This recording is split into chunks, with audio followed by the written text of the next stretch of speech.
Just, yeah, don't, once you get to the once I get to the last page, which is So it'll show for me, right? this, you would stop, that would be the final budget summary. That is the typical thing. But that'll So show. well, I'm just gonna do this one. We will show that, Yeah. but not on, yeah. Just checking. And hold on.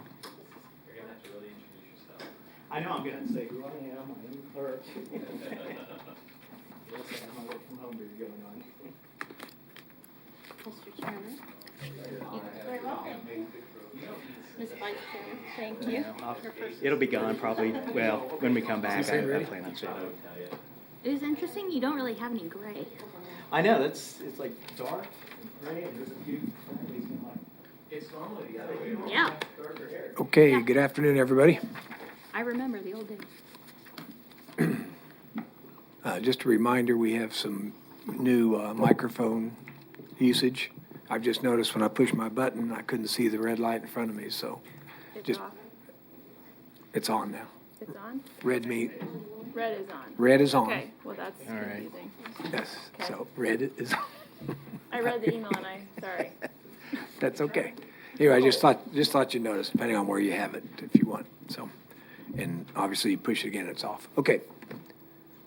Good afternoon, everybody. Hope you had a nice weekend. All you mothers, happy Mother's Day again, belated. So, okay. Mr. Arnold. All right, I am Wait, Kelly Arnold, I think, the County Clerk. Did you guys have stuff you need to say yes, first? they introduce it. Just a page number. Okay, go right ahead. Page 28. All right, page 28. All right, Kelly Arnold, County Clerk, and here's my presentation. The mission of the Sedgwick County Clerk's Office strives to promote public confidence by consistently serving each customer with courtesy, respect, and professionalism. We have two divisions. We have the Clerk Administration and the Tax Administration. The Clerk Administration program manages the daily operations of the clerk's office. These includes the BoCC secretary functions, licensing, county record administration, sales of licensing and permits, tax filings, assistance, and other administrative duties. This budget here, as you will see, most of our budget is always in personnel and only a little bit in commodities and contractuals. And I'll kind of skip over these numbers and just do the overall budget at the end of our whole office, but you can look at those numbers. The tax administration, the tax program sets the tax rate for local units of government, assists in budget preparations, maintains all land records and updates the real property tax rules. We input the budget request and set tax rates for approximately 112 cities and municipalities and tax districts. Approximately 25% of all land records are touched by our staff in many different forms of either property transfer or change of name or address or fixing issues. Our clerk's tax administration receives special assessment certifications, annex ordinances from cities, and services are provided directly to internal and external customers by the county clerk deputies. That budget, again, is majority of that is in personnel and very little in commodities and contractuals. Now I'll go to the overall budget with both of those in there. Our 2020 adoption last year budget was $1.35 million.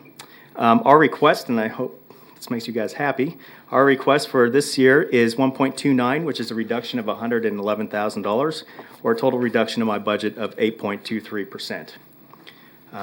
That was the funding request for this year is going to be enough to fully fund my office and operations as we do it. Looking ahead, there's no legislative changes due to several bills not going to be passed this year, but there will be no legislative changes that would affect our office and the duties that we do that we're expecting. Speaking with Tanya, with realtors, title companies, and everybody, as I think she may mention the other day, the real estate side of things is still going full board, and there's no slowing down with those with the good loan rates that are going on right now. We really don't see a slowdown in that, which obviously means that we will continue to have a lot of services that we will be providing. And so anyways, I've also supposed to say if we cut another 3% of our budget, that would directly affect 1 to 2 staff in my office, as our commodities and contractuals is about, I think a total of about 24,000, which would only be less than 2% of our budget. So any additional cut on top of the 8% cut would affect staff. So, and if you have any other questions, I'm happy to take those. Kelly? Yeah, we promote safe schools. Yes, I see that. Yes. Hey, so your 2020 adopted to 2020 request, is that basically just unfilled positions or? No, so there's multiple things that go into that. That would be change in staff, where you'd have a long-term person that has left, and so then salaries go all the way back to the bottom level. Good management by the elected. And budget did find some money from last year that wouldn't be needed in this year, so that was also part. So it was multiple things that was able to reduce our budget by 8% this year. I figured you guys kind of looking for some money to save, so. Thank you, Kelly. Yeah, Jim. Commissioner Howell? Thank you for the presentation. I am curious, looking at your page, your budget in the budget book here, that numbers in 2018 and 2019 were significantly lower than they were in 2020. Even though you're showing an 8.2% reduction, it's still significantly higher than 18 and 19. Do you know why that is? I don't. Can I see page? Who's that page? I don't have that with me. Yeah, we've got it up here, Kelly, if you want to come up. But I think, Kelly, is that probably just because we budget for your folks to get promoted Oh, as they go through, maybe? I mean, maybe I'd have to look specifically where you're pointing at. Well, it looks like this year's still 100, so 1.35, sorry, excuse me, this year's still 135,000 above 2019 and 148,000 above 2018. It is. It's that tiered staffing in your deputy county. Is that on? position. Yeah, is that on the actuals you're talking about? Yeah, the actual. Yeah, that. So the difference on that is what is actually spent by my office versus what is actually allocated. That would be because of my salary savings. So if I have an employee that quits, unless it's a mission critical position, I usually sit on that for a while. Last year I had a position that was open for a number of months, which I now have filled. So that's what we would typically talk about, salary savings here. So that's our being good stewards of money and not spending it. All right, So, well, thank you for the answer, appreciate it. Yep.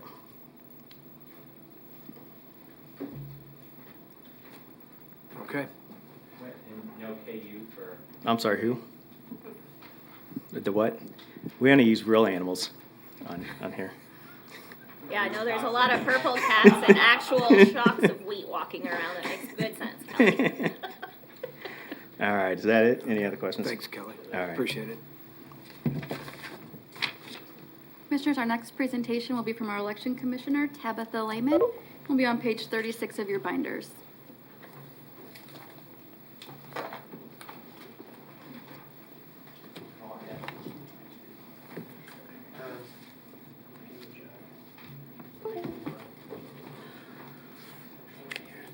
No worries.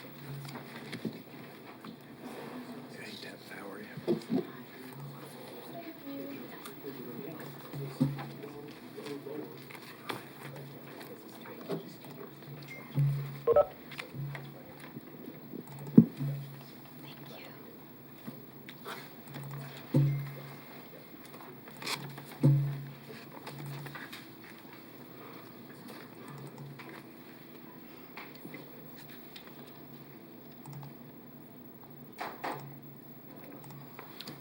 Give me 1 second.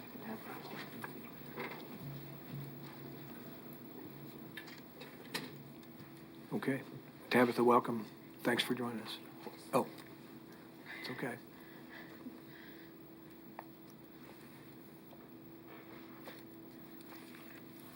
Okay.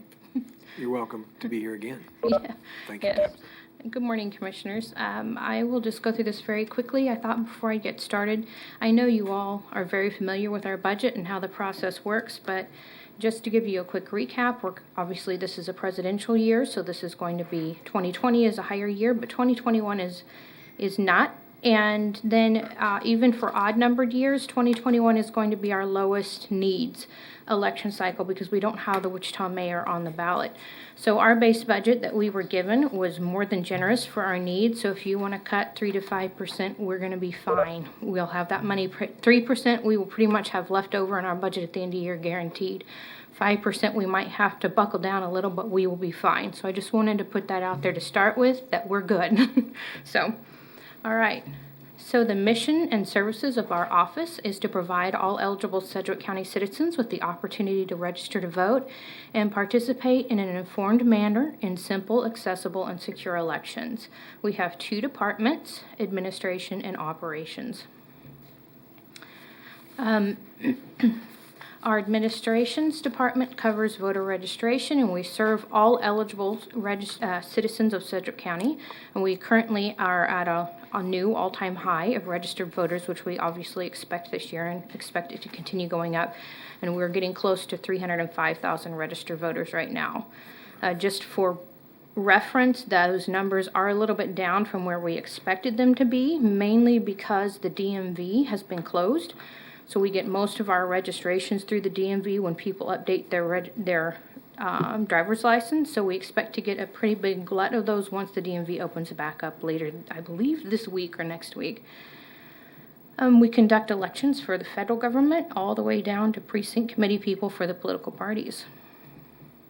So our request you're going to see is slightly different here between 2020 and 2021 in our administration fund. It is because we've actually pulled some money out that we utilized in personnel in our operations and in other areas because we got software that's going to automate things for us, and so that cost goes into the administration side where it's been in different cost centers in the past, but we believe that once we get that up and running, it's going to make our lives much better, and we're going to reduce overtime. So that's why the slight increase from 2020 in 2021 in that fund center. Then we go to operations, and this is the side that deals with the logistics of coordinating our polling places, voting equipment, supplies, and personnel to conduct the elections. We serve all Sedgwick County voters who are eligible to vote, and then we do that with a combination of both external and internal staff.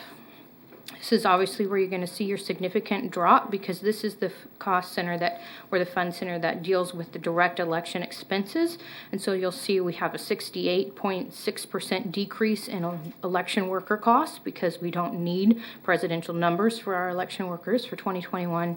And you'll kind of see those numbers reflected down the board. And so you'll see over 43% reduction in our request from the 2020 budget to 2021. So overall, we have a 26% decrease in our budget request, and we have, I think that might be off. I need to double check that. But our budget request for this year is 1.535476. So with that, I will answer any questions that you might have. Tabitha, I got one real quick. Sure. So whenever all these personnel costs, these are fully loaded, right? Usually with everybody's presentation. But in your case, you always have an influx of. Correct. Are those fall under contractuals? When No. you add people that. We hired them, let me get back to that slide. They're under personnel. So you see, I think it's page 6. You see the 68% drop in that. Right. That's the election workers that we don't need to hire as many because it's not a presidential election. And that's also cost for in-office temporary staff who help us offset the workload. We don't have the workload in 2021. So your budget, you know which ones are full-time, fully loaded versus part-time? Yes. That's all. In administration is my full-time, and Right. then in operations would be the election workers and seasonals. And Chairman, you can see that on page 38 of her budget request. It does show the positions by type. And so you can see which ones are full-time versus part-time there. Thank you. You're right. Okay, any other questions? Anybody? Tabitha, thank you. Sure, thank you. Have a successful year. We aim to. Oh, actually, I was thinking about it, just a question, if you don't mind. Is there any update on the equipment from the Secretary of State and how your office is handling some of those changes that were coming Sure, we did get word, actually very great word. I'm glad you brought that up because this is a perfect time to mention it, that the federal government provided close to $5 million to the Secretary of State's office to be used for COVID response for the 2020 election cycle. The Secretary of State's office has spent over $1 million buying some basic PPE and like sneeze shields for check-in tables that they're sending directly to us. That's not going to be enough to cover all of our needs because we have a lot of voters compared to some other counties. But they also have divvied up $2.6 million based on the number of registered voters to each county. So Sedgwick County's share of that is over $420,000 that we will have to respond to COVID-19. So right now we are completing our process of applying for that money and designating what we want to spend that on, which we will be able to then offset needs for PPE. We will probably apply for some things like an additional envelope printer because we expect a spike in how many ballots by mail are requested, some things like that that are just because we have so many requests that we expect to come in, we have to be able to respond to. So we're also looking into secured ballot drop boxes that we can put throughout the county so people don't have to mail their ballot back. They can put it in a secured drop box and we can go pick those up once a day. Some things like that this money will allow us to provide more services to the voters to protect them. We don't want, one of the things we have a lot in a presidential election is we have people standing in line with all the early voters to just come in and drop their ballot off. So if we can put a secure drop box outside our building that they can put that ballot in, it keeps them from coming in and standing in line and being exposed to people. It's all of those things that we're trying to look at. So we get quite a bit of money, and that's going to be very helpful for us. Actually, I'm also interested in the Secretary of State's intent to separate out the voter registration database, the computing resources that you use in your office, having separate access to the state's database. Is that something that's still being implemented, or? My understanding is at the moment that is on hold, but I am not the expert on that. That would be a question for them. But the last I heard, that has been placed on hold because of COVID-19 and the need to respond to everything else. All right, thank you. Okay. I don't see any other questions, Tabitha. Thank you again. Thank you.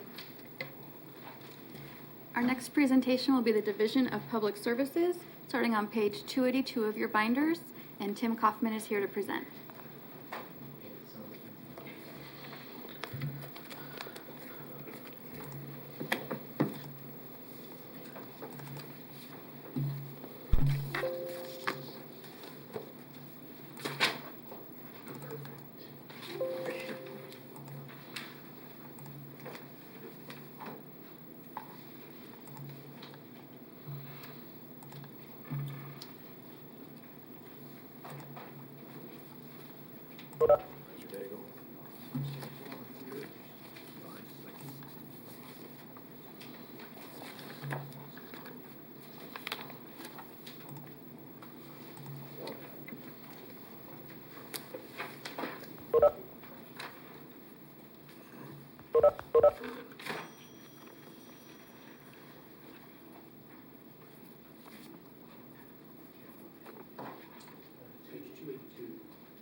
I think I've heard all of my backup check in.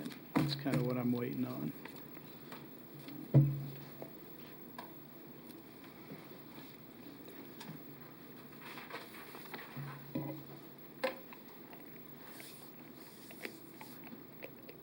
Ready?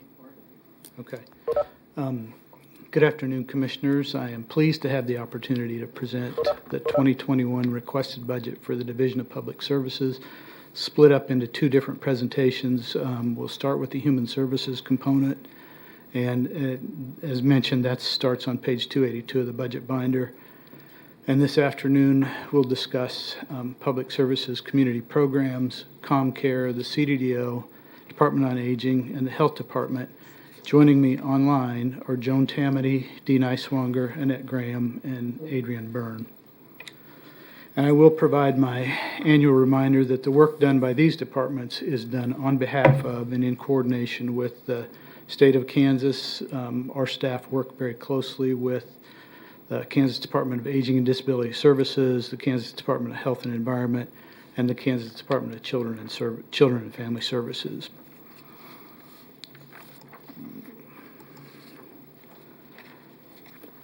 The community program's mission statement is that we serve to interface with social service providers, monitor funding agreements with those community partners.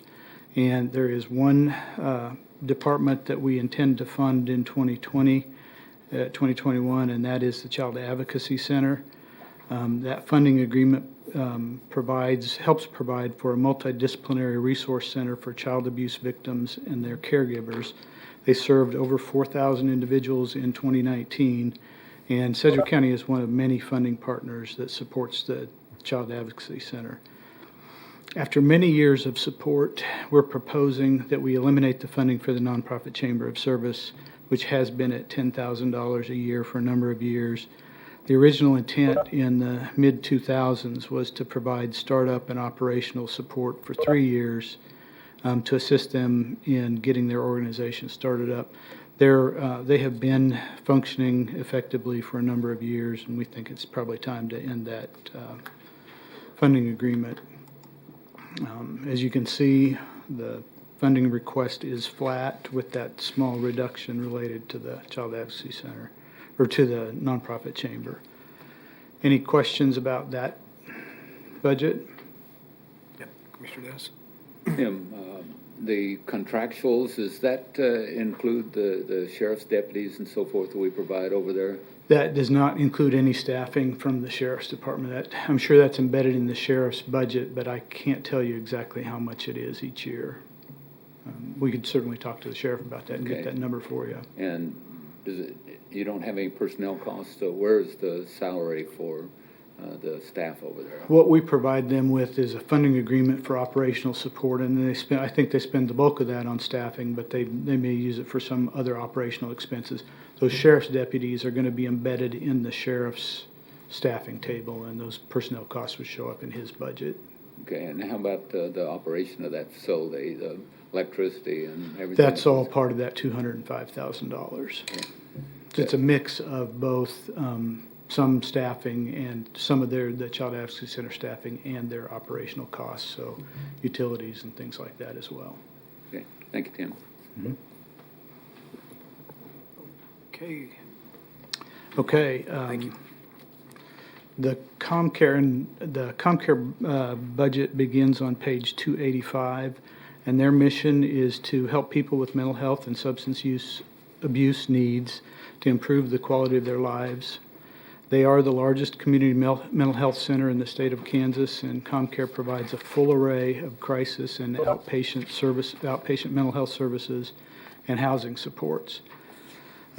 Those services happen in the home, in schools, in the ComCare offices, and throughout the community and community locations. They operate a high-volume medical clinic for adults and another one for children, and they have staff providing wraparound services to adults experiencing severe and persistent mental illness and children diagnosed with serious emotional disorders. During the pandemic, they've shifted their service delivery model to deliver many of their services over televideo and through telephone support. They've continued to operate the Community Crisis Center as an in-person operation, but with some additional safety measures factored in. And they have also experienced a number of furloughs, and that's because their budget is primarily revenue-based, and they have adjusted caseloads and workload situations to meet client need. The budget is $48,292,188. About 10% of that is local tax funds. The rest is revenue that they generate fee for service or through contracts and grants, primarily with the state. Some with there's some federal money involved in there as well. If a 3% reduction were asked to be identified, For them, it would amount to just under $160,000, and their proposal would include some position reductions in administration, some shifts from the revenue, from the general fund to the revenue fund, and a reduction in some contractuals and commodities. Most of the contractuals and commodities that they spend out of the general fund budget are related to operation of either the CAC or some of the housing that they have over at Scope. And so there's not a lot of margin in either of those programs, and so there would potentially be some impact on consumers served in those settings. I have a question real fast. Where does the funding for so talk to me about ICT 1. We had talked a little bit about it when the sheriff, we had talked about it before during this process. I'm just wondering where that...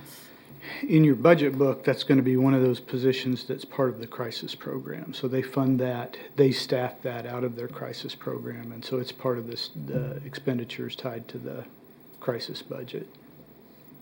And for them, their cost is going to be that staff person. I think it was, I talked to Dr. Gallagher after that, and I think it falls under his budget area. Is that the area you're talking about? Well, I don't know that we've broken out ICT 1 yet in a separate budget, and so it's still going to show up in, some of the staff are going to be in his budget. The therapist is going to be in the ComCare crisis budget. No, that makes sense. And then the law enforcement's going to be in the WPD budget. Right. Good question.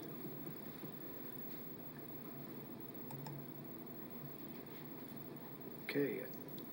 Okay. Thank you. Yep. If we go to page 324, we will be on the CDDO. The CDDO's mission is to assist people with intellectual and developmental disabilities to receive quality services and to achieve greater independence. The CDDO serves as the single point of entry for individuals experiencing IDD. The CDDO does not provide direct services, but it's a manager of a system of care that serves approximately 2,600 eligible individuals, served through a network of about 50 different providers. And the CDDO, again, serves as that access point, and then they monitor the services, the quality of the services, and they help individuals access those services effectively. The CDDO has also made significant shifts in their business model based on the temporary changes in state requirements, and they're delivering almost all of their services exclusively virtually. The state has relaxed the rules around an annual recertification that has always been done in person, and the CDDO, our CDDO, has been very diligent in getting those recertifications done virtually so that they don't fall behind. I think some operations are going to be really in a tough spot when 3 or 4 months from now, if the state says it's time to do those recertifications again, and they've got a backlog of 6 months or so, they're going to struggle to do that. Dee and her staff have done a great job of staying current with those to make sure that we don't have a backlog hit later on. Their all funds budget is $5.6 million, the majority of that being in the CDDO grant fund.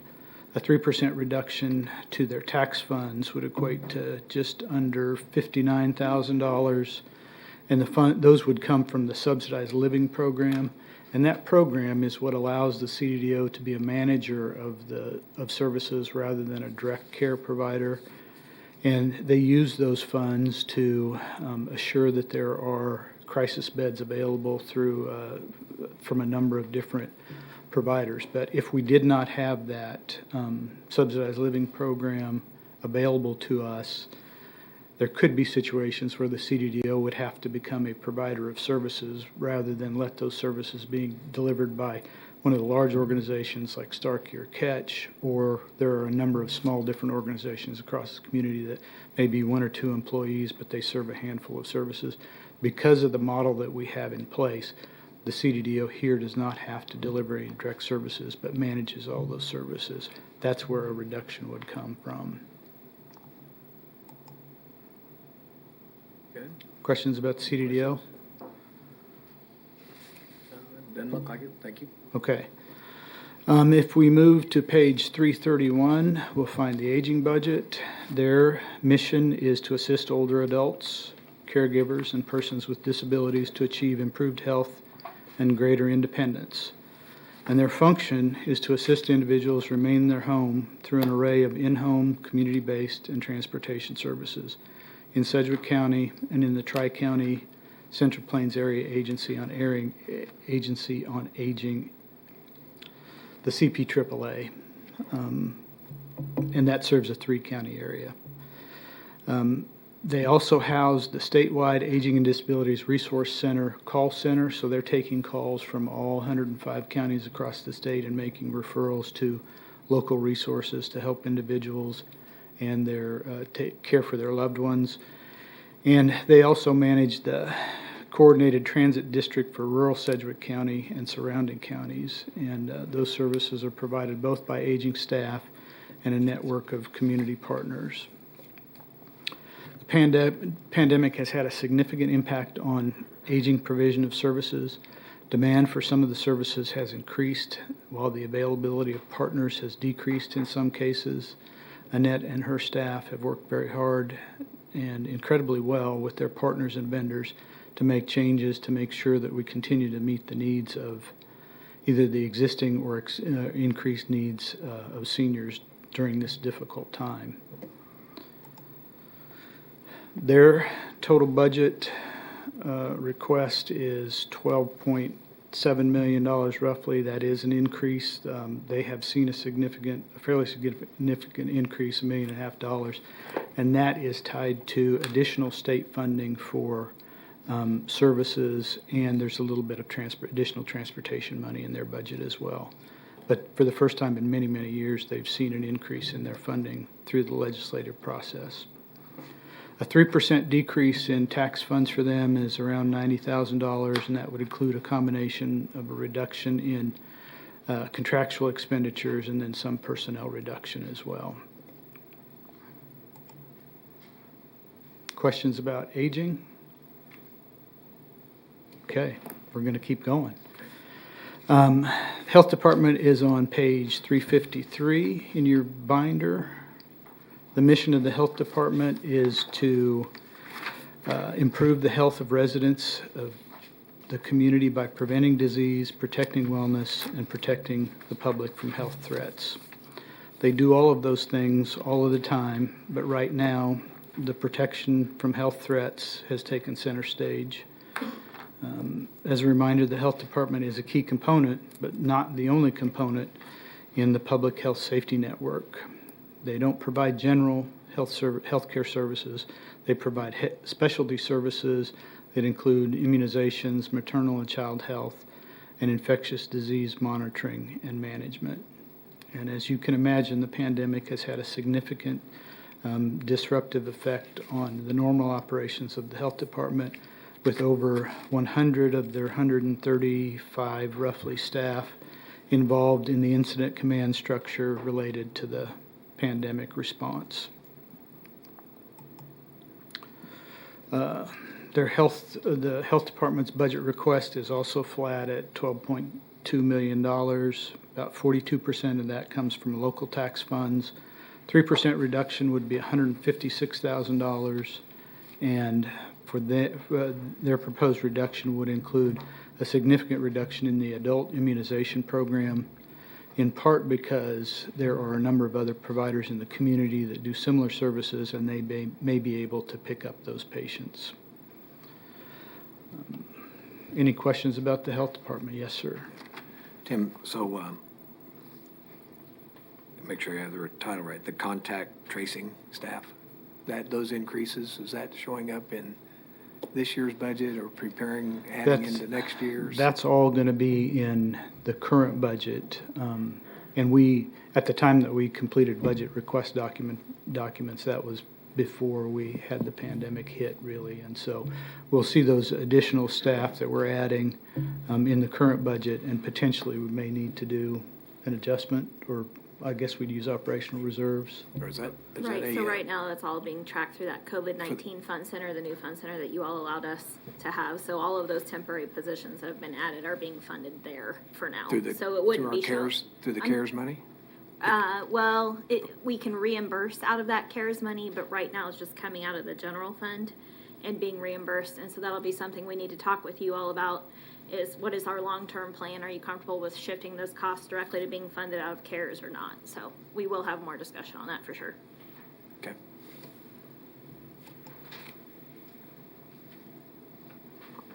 Other questions? I don't see any, Tim. Wow. Thank you. Total, the division summary is $78.9 million for Health and Human Services. I need to pull up another slideshow. Basically flat. Aaron.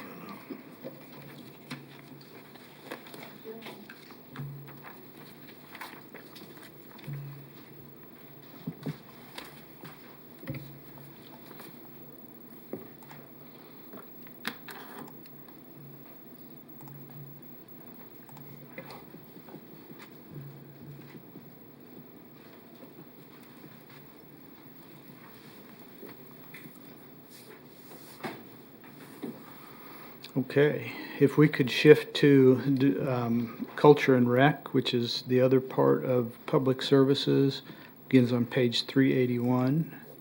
And we're going to talk about the parks, including Sedgwick County Park and Lake Afton Park, the Sedgwick County Zoo, the Culture and Recreation, Community Programs, Exploration Place, and the Extension Center. And joining me online, if there are questions, are Jeff Etling, Adam Smith, and Mark Schroof.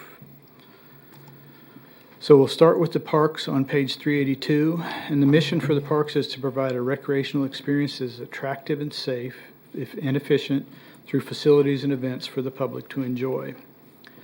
You can see the size of the parks that are listed there, and under normal circumstances, Lake Afton Park welcomes about 55,000 visitors during peak season, and Sedgwick County Park attracts about 1 million visitors each year. The impact of the pandemic has been significant in the parks. They've canceled, since mid-March, they've canceled 10 events between the two parks, and they've refunded 55 shelter rentals since mid-March, representing about $10,000 of refunds. And for them, that's a significant amount of refunds. Lake Afton has seen an increase in camping as people look for a way to get out of their own house without being at an indoor event or an attraction. So there has been a lot of traffic when the weather's good. Last few weekends at Lake Afton, lots of folks out there. The combined budget for the parks is $1.1 million. 3% reduction would be about $33,000. And that would be achieved through a staffing reduction that would result in longer times between mowings at the parks and maintenance service at the parks. Any questions on the parks? Then if we could move to page 391 in the Sedgwick County Zoo, their new mission statement is inspiring respect and conservation for wild animals and wild places. They serve as a local, regional, and statewide attraction and welcomed over 518,000 guests last year. Their focus is on providing the highest quality animal care and a safe and enjoyable and educational experience for their guests. The zoo's operated as a part of a public-private partnership with the Zoological Society, and they continue to work on their new entrants as they prepare for their 50th anniversary next year.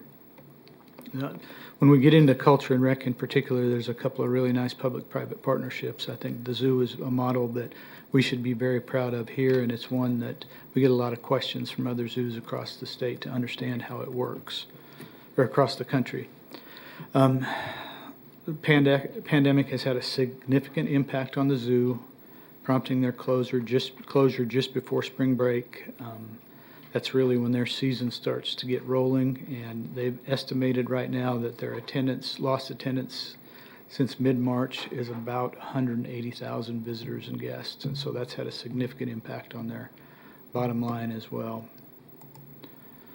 The total budget request for 2021 is $8.8 million, and 3% reduction would be approximately $260,000. Suggested reduction there would be to reduce the shared CIP budget in 2021. Questions about the zoo? Okay. Beginning on page 394, we've got culture and rec community programs, and the mission there is to enhance the quality of life in Sedgwick County by supporting cultural, entertainment, recreation, and educational opportunities for citizens and visitors.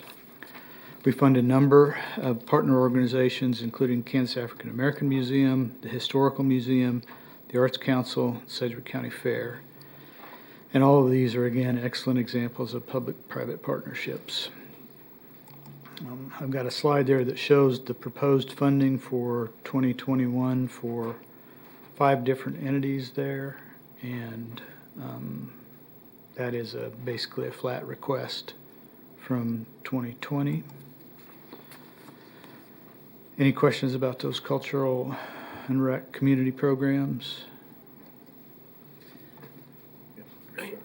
Just the actual on 2020 for Riverfest, the $10,000, was it actually expended, or did we not spend that in current year's budget? We have not spent that money because we didn't have a river festival. So I think it remains in the budget in case there's something. I think they're planning on an event this fall, and so we'll be in negotiations with them about what that could mean for us. All right, thank you. Commissioner Cruz, do you have a question? So, yeah, there could be a lot of things happening in the fall between that.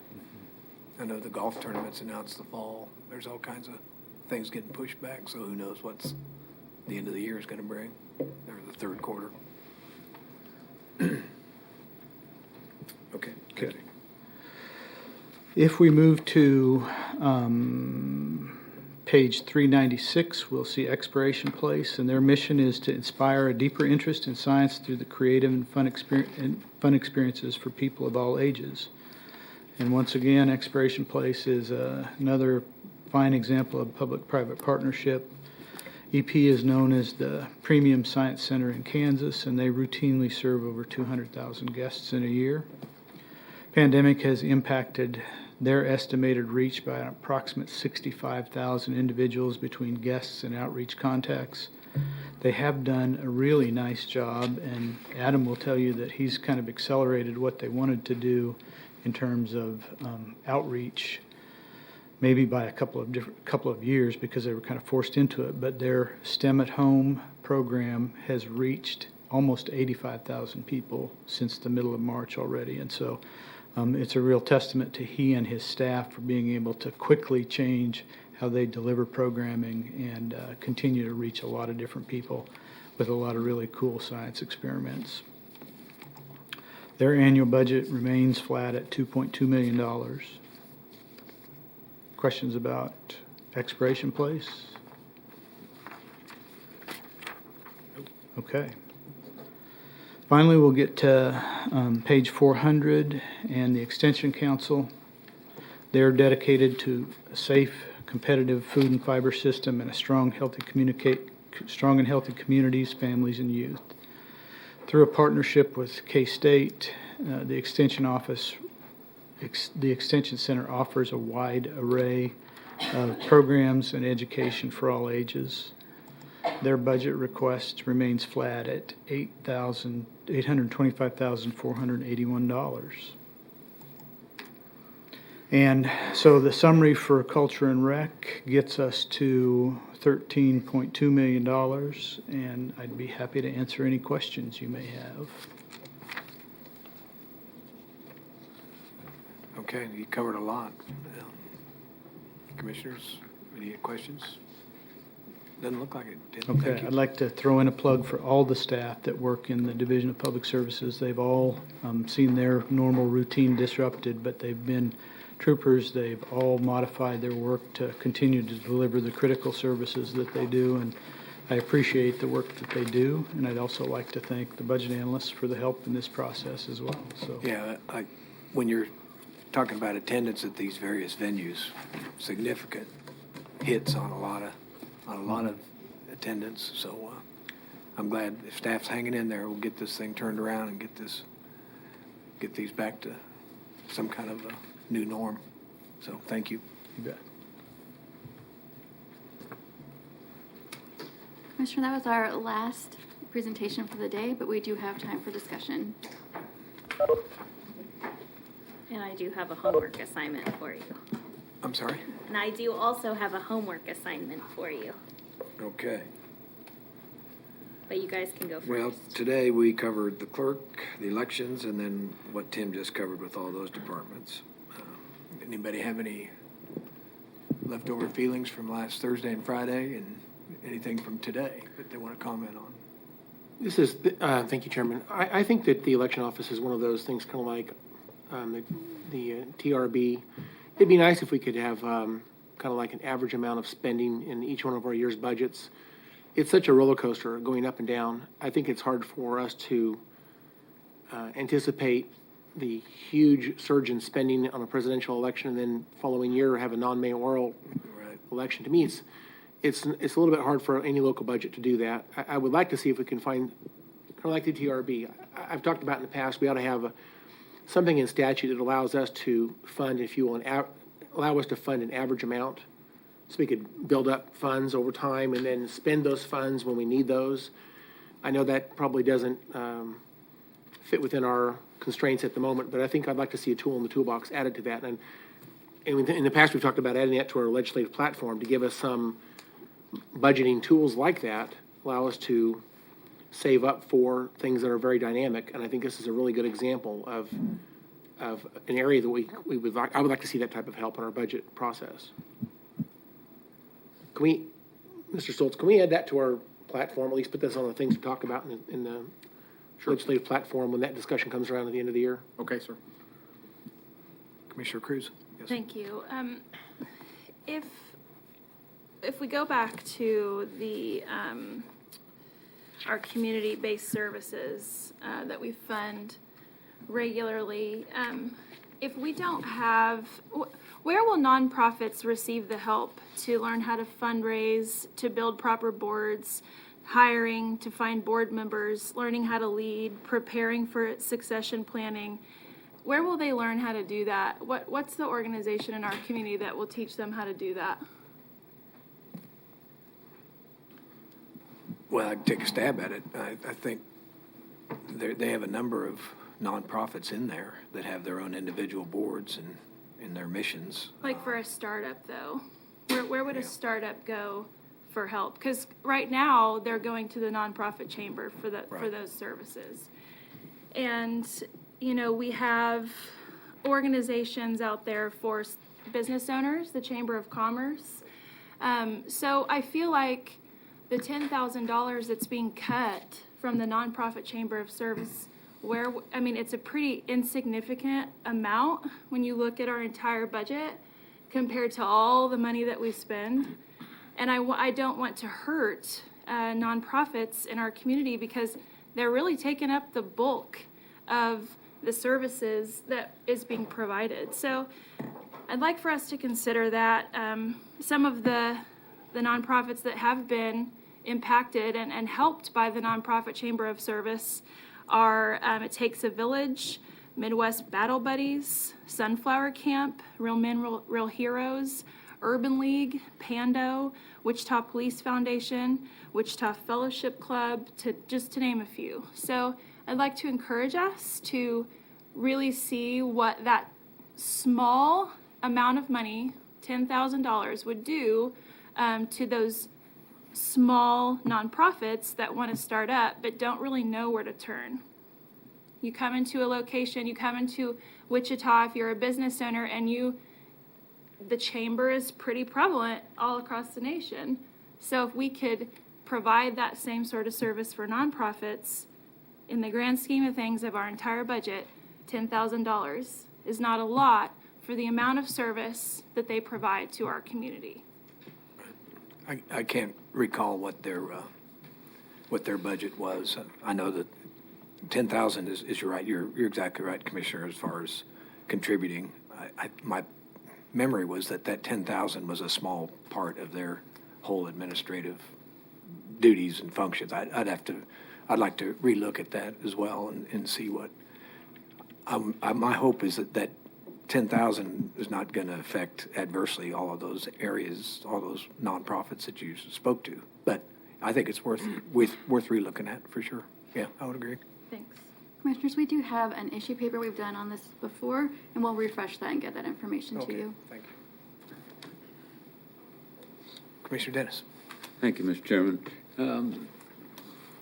If you recall, I wanted to kind of get a grasp a few years ago on what it costs for IT. Well, today, one of the briefings clued me in that we don't have what it costs for doing things like Child Advocacy Center, and I don't know if there are other areas like that, because it's spread up between a number of budgets. Just like mentioned today, the sheriff's budget has part of it, so I don't know how many different organizations that we have like that, where the budgets are spread up, but it doesn't give us a real view, the way that it's being done, on what it costs us to operate things like that. So I don't know how hard it would be for us to take a look at an operation and say what it costs to operate that organization.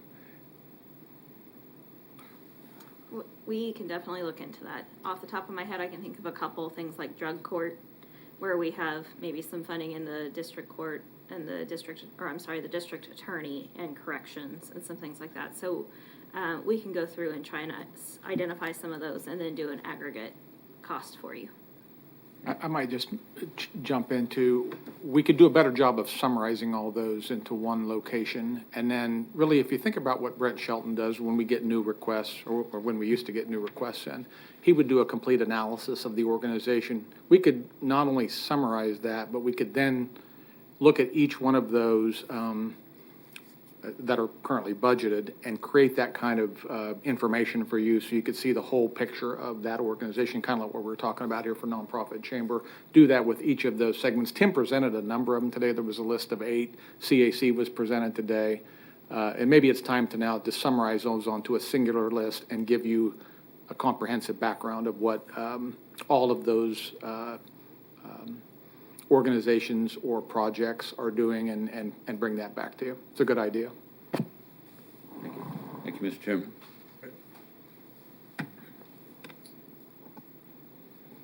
Okay, do you have anything? Okay, teacher, I think we're ready for your assignment. That's right. This chair is going to my head, isn't it? So one of the things we have talked about is the lack of data that we have right now, and the idea that we need to have some flexibility from you all as we move forward, bringing you along, of course, with us, but just knowing that the 2021 budget, we're going to do the best we can between now and August, but we're still very data poor. And so one of the things we need to talk about is something that the organization did after the Great Recession in 2008, where there was kind of a phased approach to reductions.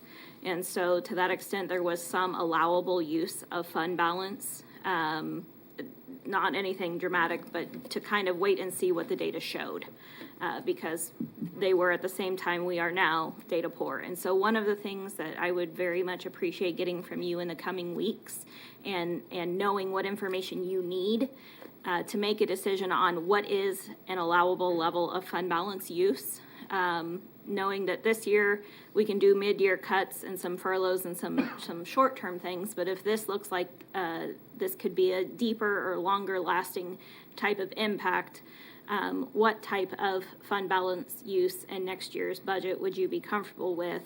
And then that can allow us to come up with some strategies about what type of maybe long-term systematic cuts we would have to make versus what we're trying to do now, which is more kind of one-time waiting to see what's going to happen in the long term. So back in 2012 and 2013 budget cycles, there were cuts of about $20 million out of the budgets, and hundreds of positions. And hopefully we're not looking at anything like that. Certainly right now the data doesn't tell us that we are. But to the extent we do have $16 million of excess fund balance, and you'll hear that from Hope on Wednesday, Whatever kind of glide path you all are comfortable with is something that we can use in determining how far reductions have to go next year, and what kind of timeline we have to get data and make those strategic decisions. So no answer today, but just kind of trying to put that on your radar. Lacey? Refresh my memory, back, when the recession happened in 2008, was there any sort of federal funding that came down to help local governments? There was, but nothing like what we're seeing right now, and certainly nothing like the economic stimulus that's going to individuals as well. Sedgwick County saw nothing like the 99.6 million that's being received now, and it was more for specific purposes at that time. That's where a lot of the election funding money came from then too. So some of this looks similar, but some of it does not, especially in that the 99.6 million came to Sedgwick County, and now it's up to the county to act as a grantor, which that never happened before. And so that's going to have to be a strategic policy decision on your all's part of how does that money get parceled out? How much do you hold back? And so Tom's talked about it. We're using Widow O'Brien's to help us put together a strategic plan. They're working on that right this second, and hopefully we'll have more information for you this week. So that's happening in the background, but that doesn't help us with the short-term revenue shortfalls and then the lasting impact of whatever that looks like, the damage to our community. Okay. Does that answer your question? Yep. Okay. Kind of. Are you going to be comfortable, Hope on Wednesday, or yourself between now and whenever you need to know, telling us individually or collectively what your comfort zone is? Well, do you have a comfort zone yet? Absolutely. I have a comfort zone based on where we sit today, but that's why one of the things I'll continue to appeal to you all about is to allow us to be flexible, because we know data's coming in. We still haven't seen what even March sales and use tax look like. We won't see that for another few weeks, and so I can give you some comfort zone for this year, but going into the future, I think a lot of that's going to depend on the data that comes in. And I'm not saying we need an answer today or tomorrow, just in the next 6 weeks, probably. Did you say we do not have March's sales tax revenue? Right. There's always a 2-month lag 2 month, okay, I didn't from know what that. we get from the state on that. And we still, I know I've told you all that we engaged Jeremy Hill's group at CEDBR to do some revenue scenarios for us, some projections. Correct. And so we've been trading a lot of emails back and forth lately about streams and when things get posted and all of that. So more data is coming, but it's just time to maybe start thinking through that and what your comfort levels will be for the 2021 budget. I think for context, for 2020's budget, we said it was okay to do up to $2 million tied to the zoo's capital improvement needs. So we can do something similar. We know that's a cost that's coming up next year.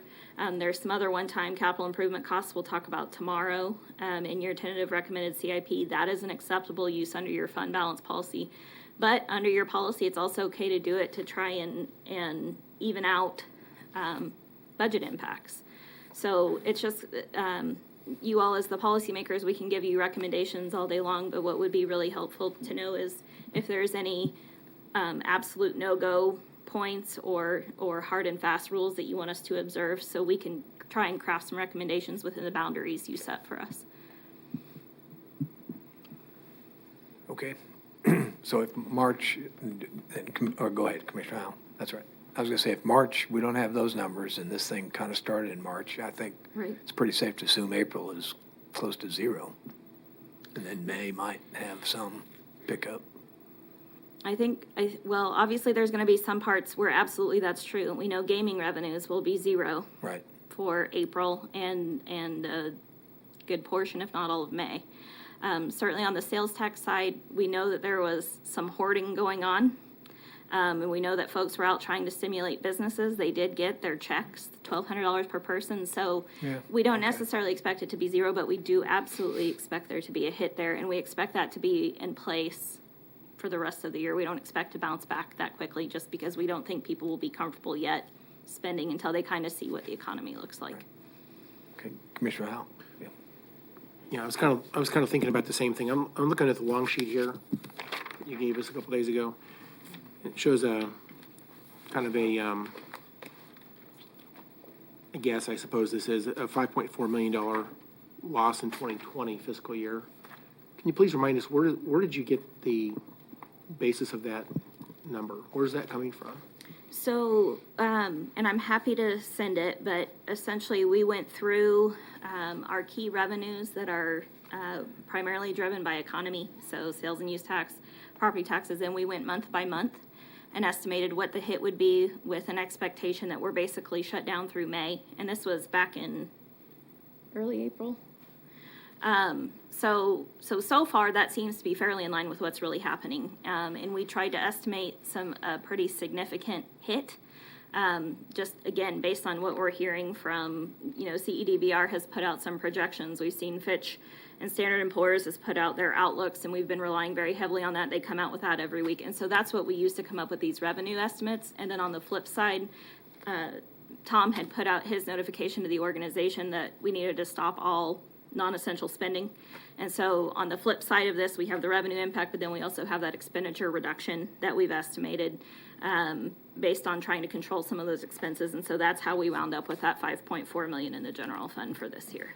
Okay, so then for 2021 and beyond on the sheet that are estimates going forward, does this 2021, does it include everything it has been presented up to us so far? As Right. if that we adopted as it's been presented? So, and actually it doesn't necessarily include any of the reductions we've talked about, but it assumes all current services. That was my next question. So the 3 to 5% reductions that were proposed, potential reductions by each agency, that's not part of this estimate right now? Correct. Okay. I heard over the weekend, someone apparently, the legislature is estimating now a 41% reduction in revenues to the state. I'm not sure if that's right or not. I mean, they're probably guessing as much as we're guessing, I suppose. But if that's true, some of these departments we've heard today especially are especially dependent on state revenues.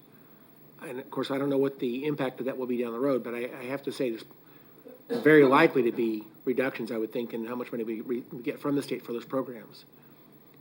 And so I guess I don't know when do we begin to think about the consequences? What happens if the state cuts their funding to us by 25% on one of these large agencies? They say health department, for example. What do we do there?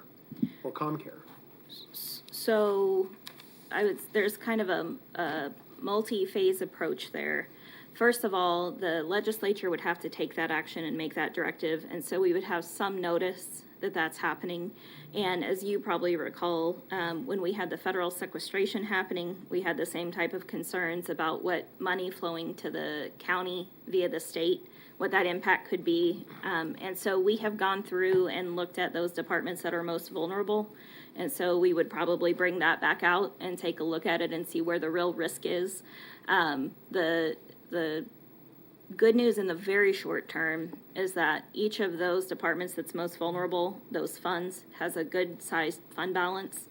That is something I know that Lorian and her team pays special attention to when we're going through budget requests to make sure that there's no opportunities for insolvency there. So that would give us a short-term cushion, and then essentially the long-term decision would have to come to you all to say, do you want to try and prop that up through property taxes, or does this mean a service reduction? And so we would have some time to do that, I would say probably at least through the end of the year, to start looking at what the scope of that would be and what our response would have to be. But that would be the bottom line is, do we reduce services or do we shift property tax dollars to support that? And then knowing what you know about the forecast, that means those dollars would have to come from somewhere else. There's not really excess funding laying around for those folks. So then we would need to make strategic cuts elsewhere to shore that up. Of course, the state may not make any action on the budget until they get into January of 21, and they can do cuts for the current year, which they've done in the past. I know in 2011, they had to do that significantly because they went in hundreds of millions of dollars underwater when they started that session. So that shows you that they can do that. And obviously, they might have to do that. So that will actually be, if they did that, it would be down the road so far. I don't know what we would do at that point. But I guess it's just a concern. The other thing I would have wondering if we can do this. I expect every year when we have a property tax deadline, within a few weeks of this, we ought to have an idea about how this year is performing compared to previous years. So is it possible in a couple of weeks from now we'll be able to see how the May 11th payment date stacks up against maybe what happened last year and the year before and see how kind of where we are on that? Absolutely. And actually, right now, the treasurer's office is providing us a daily update on what they're taking in through their lockbox. And so I haven't looked at it today, but as of Friday, we were about $5 million ahead in terms of collections for the entire Sedgwick County, not just Sedgwick County government, which is fairly on track with where we would expect to be given the increase in assessed value. So far, we're not seeing a tremendous impact, but yes, once we hit that deadline and actually see in the coming weeks how far off we are versus our collections and what that delinquency rate looks like, we'll absolutely come and report that to you all. All right, that'd be great. Thank you so much. Appreciate it. Thank you, Chairman. Thank you. Yes, Commissioner Cruz. I don't know if you know the answer to this, but, because people aren't shopping in stores, is there a way to tell how many people or how much money is being spent online? Eventually, there will be. So the Department of Revenue makes available some pretty, confidential data because it discloses by business type what type of money is coming in. And so we have sanitized that data and taken out any identifying information and given that to CEDBR to use to help and see what is happening with brick and mortar maybe versus online versus grocery versus the different types of code that those sales tax remittances are tied to. And so eventually we will have that data, but unfortunately, like everything else, it's coming with a lag right now. Okay, thank you. Okay. Tom, you got any summary for us?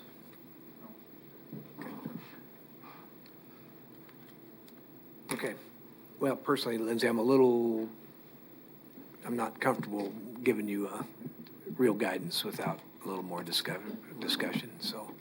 Well, that's why I said it's homework. Just Okay. put it in somewhere in the back of your brain and let it fester for a few weeks, and we'll follow up with you once we start getting some data. Okay, all right, thank you. Let us maybe talk and come up with some examples for you. Sure. Or some range for you to consider. Well, I'm not sure any of us were around and the impact of '08 happened again.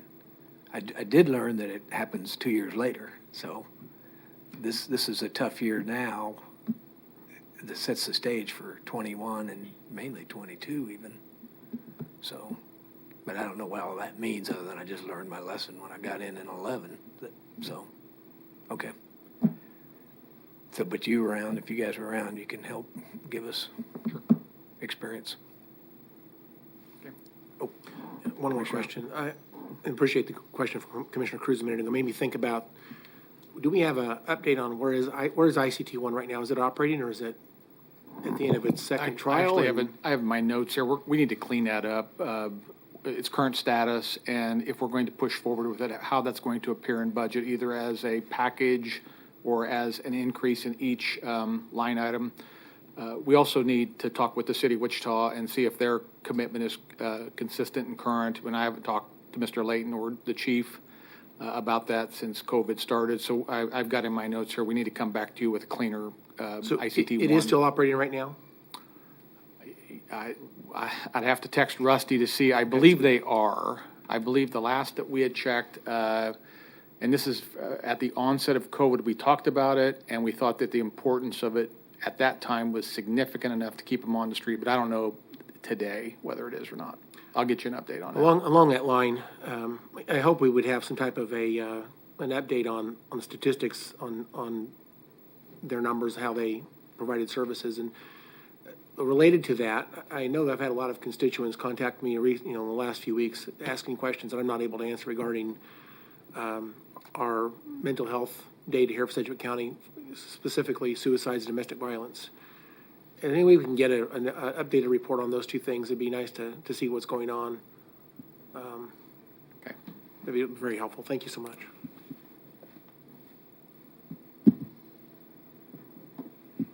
okay. Well, thanks for all the presentations and thanks for their hard work. Tell your staff, the finance support people with all the departments has been very appreciative. It was a good few days of presentations, so thank you. Well, you're not done yet. You get another one tomorrow. Oh, VIP. VIP's tomorrow, oh, that's nothing. Okay. All right. Thank you. Have a good day, and we will, what time are we on tomorrow? I can't, 1 1 o'clock? PM. 1 o'clock, okay. I'll bring you sugar. It's an hour and a half. It's okay. And It'll just be- fresh off the press, ICT one is still up and running. Just Okay. heard from Tim. Okay, thank you. All right, well, we are adjourned. Thank you very much.